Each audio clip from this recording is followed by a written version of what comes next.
Welcome back ناظرین. ہم یہ جاننے کی کوشش کر رہے ہیں کہ پاکستان کا مستقبل کیا ہوگا افغانستان سے امریکی انخلا کے بعد، جو کہ اگلے مہینے سے تقریباً 10,000 امریکی فوجیوں کا انخلا افغانستان سے شروع ہو رہا ہے. ظفر اللہ خان صاحب، آپ کو کچھ امید نظر آ رہی ہے کہ کچھ بہتری ہوگی؟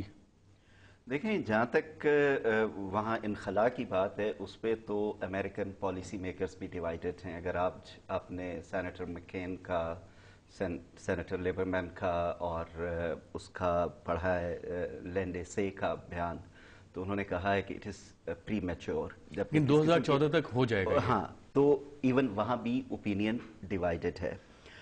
جہاں تک آپ اس کو میری ذاتی رائے میں، یہ ڈاکیومنٹ گراؤنڈ ریالٹی کے ساتھ میل نہیں کھاتا. یہ امریکن پالیٹکس اور امریکن اکانومی کو ایڈریس کرنے کے لیے کہ ہم اب اس سے پل آؤٹ کر رہے ہیں، ہم واپس اپنی امریکن ویلیوز کی طرف آ رہے ہیں، اور جو وہاں کی الیکٹورل ریکوائرمنٹس ہوں گی. ظفر اللہ خان صاحب، اتنا بھی نہیں ہے. یہاں پہ کلیئرلی فوکس انہوں نے پاکستان پہ کہہ دیا، سارے سیف ہیون پاکستان میں ہیں القاعدہ کے، اور پوری دنیا میں جو پلاننگ ہو رہی ہے وہ پاکستان سے ہو رہی ہے. یمن کا بھی ذکر ہے، صومالیہ کا بھی ذکر ہے، صرف لیکن پاکستان افغانستان سے پہلے آ رہا ہے، سب سے پہلے پاکستان آ رہا ہے. اور اس پہ یہ بھی کہا ہے کہ ان this outcome we seek and indeed it is the only one we will accept. اچھا، اس میں آپ اب فاٹا یقیناً ایک گرے ایریا ہے، اور پوری فرسٹ افغان وار میں بھی اور اب بھی. کیا ہم وہاں ریفارمز کرنا چاہتے ہیں؟ اگست 2009 میں پریزیڈنٹ آف پاکستان نے 3 معصومانہ ریفارمز وہاں کے لوگوں کے لیے.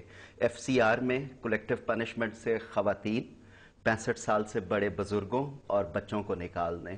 ایک رائٹ ٹو اپیل اور ایک پولیٹیکل پارٹیسپیشن کا رائٹ دینے کی کوشش کی، آج تک نافذ نہیں ہو سکا. کیسے ہو سکتا ہے؟ علاقے آپ کے قابو میں نہیں ہے، کنٹرول میں نہیں ہے. آپ مجھے یہ بتائیے، جو سمگلنگ روٹس ہیں ان ایریاز کے، جو ہمارے ملک کے باڑا مارکیٹس بھری ہوئی ہیں، ڈرگز، گنز، ہر چیز کی سمگلنگ ہوئی ہے، وہ اس وار میں ایک دن رکی ہے.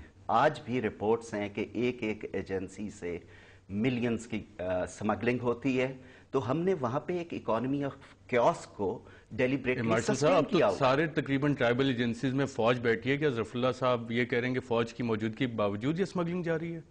نہیں، یہ سمگلنگ تو خیر بڑے عرصے سے ہوتی آ رہی ہے، ہوتی رہے گی. لیکن کیسے سب جگہ پہ فوج بیٹھی ہے، ناکے لگے ہوئے، پھر کیسے ہو رہا ہے؟ نہیں، مگر فوج جو ہے وہ تو اس وقت مصروف ہے ایک جنگ لڑنے میں، کاؤنٹر انسرجنسی آپریشنز میں، تو ان کی توجہ یقیناً اسی طرف کانسنٹریٹڈ ہے. مارشل صاحب، میں ابھی ساؤتھ وزیرستان سے ہو کے آیا ہوں، جگہ جگہ ناکے لگے ہوئے ہیں. مگر پورس بارڈر ہے، وہاں سے چیزیں آ سکتی ہیں، جا سکتی ہیں، ہمیشہ سے ہوتا آیا ہے. اور ان کی توجہ جو ہے وہ نمبر 1 سمگلنگ کی طرف نہیں ہے. ان کی توجہ ہے. راستے کون سے ہیں پھر؟ نہیں، راستے بہت سارے ہیں وہاں پہ، تو بیکاز پورس بارڈر ہے نا، وہاں پہ تو بہت سارے راستے ہیں. آپ جہاں پہ گئے تھے ابھی ریسنٹ، جو آپ کی فلم آ رہی تھی، وہ تو ایک مخصوص ایریا تھا. اور فوج ہماری بار بار کہہ چکی ہے، ہم اسی وجہ سے انفلٹریشن جتنی ہوتی ہے اور ایکسفلٹریشن ہم نہیں روک سکتے. پشاور کیسے آئیں گی چیزیں؟ وہ بھی کوئی پورس راستہ ہے؟ نو، پورس راستہ مینز ایک تو آپ کو بہت دفعہ یہ لوگ کہتے ہیں کہ وہ اینیمل ٹرانسپورٹ کے ذریعے دوسرے راستوں سے لے کے آتے ہیں. ایک راستہ تو ہے کہ سڑکوں سے آ سکتا ہے. لیکن جو سوال آپ نے میرے خیال میں شروع میں کہا تھا ناظرین کو کہ کیا اس وقت ہمارے پاس سینیریوز کیا آنے والے ہیں، سمگلنگ اور یہ چیزیں، تو ایک چیز ہے. میرے خیال میں اس میں ایک اکانومی آف وار فائننس اس سے ہو رہی ہے سمگلنگ. بالکل صحیح ہے. لیکن اس میں یہ جو اسٹریٹجی آپ نے کہی ہے، اس میں چیلنج ہے اور اپرچونٹی ہے. چیلنج یہ ہے کہ جیسے آپ نے کہا کہ پاکستان کے اوپر کاؤنٹر ٹیررزم اسٹریٹجی جب ہو جاتی ہے کاؤنٹر انسرجنسی سے، تو ہمارے اوپر ڈرون اٹیکس بڑھ سکتے ہیں. اوباما نے پہلے بھی کہا ہے، اور اس سے ریٹریٹ ہوتا ہے کہ اسپیشل آپریشنز ہوں گی جہاں پہ ان کو ٹارگٹس ملے. تو یہ بہت بڑے چیلنج ہوں گے. اپرچونٹی یہ ہے کہ امریکہ بھی اس وقت بات کر رہا ہے طالبان کے ساتھ، ہمیں بھی بات کر کے اس کو اپرچونٹی کو کیش کر سکتے ہیں.